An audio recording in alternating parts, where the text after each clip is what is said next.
पश्चिमी घाट की सबसे ऊंची चोटी कौन सी है और किस राज्य में है? केरल में है अनाईमुड़ी चोटी। अनाईमुड़ी का अर्थ है हाथी का सिर। यह केरल के इडुक्की जिले में स्थित है। इसकी ऊंचाई 2695 मीटर है, जो इसे न केवल पश्चिमी घाट बल्कि पूरे दक्षिणी भारत की सबसे ऊंची चोटी है। सिंधु गंगा के मैदान का निर्माण किस प्रकार के निक्षेपों से हुआ? हिमालय नदी प्रणालियों द्वारा लाए गए जलोढ़ तलछट।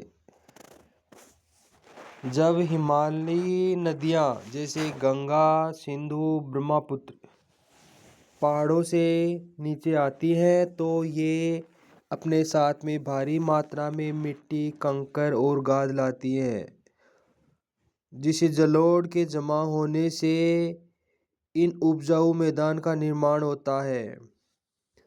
मानसून की वापसी किस शहर में मानसून की वापसी सबसे अंत में होती है? चेन्नई में। मानसून जून में केरल से शुरू होकर उत्तर की ओर बढ़ता है। सितंबर में यह उत्तर भारत से लौटना शुरू करता है। चूंकि चेन्नई भारत के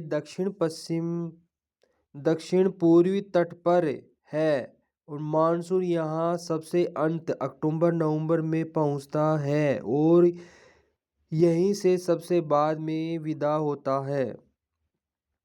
लूनी नदी की विशिष्ट जल निकासी विशेषताएं क्या हैं? यह समुद्र तक पहुँचे बिना रण क्षेत्र में एक अंतर्देशीय लवण कक्ष में समाप्त हो जाती है।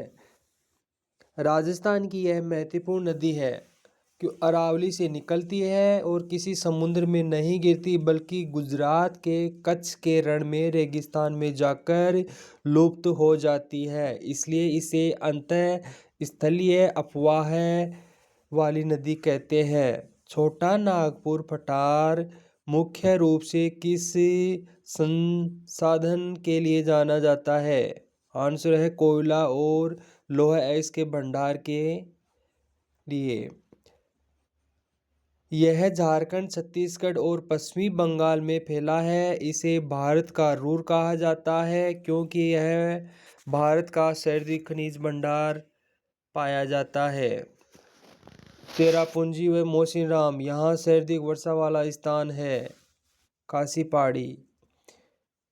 में मेघालय में 3 प्रमुख पहाड़ियाँ हैं, गारो, खासी और जयंतिया। मौसिनराम खासी पहाड़ी के दक्षिण में स्थित है। इसकी कीप जैसी भौगोलिक आकृति के कारण यहाँ मानसून हवाएं फंस जाती हैं और अत्यधिक वर्षा करती है। नेक्स्ट क्वेश्चन, भारत किसके साथ समुद्री सीमा साझा करता है? मालदीव के साथ। भारत के समुद्र पड़ोसी देशों में श्रीलंका और मालदीव प्रमुख हैं। मालदीव भारत के लक्षद्वीप समूह के दक्षिण में स्थित एक द्वीप है।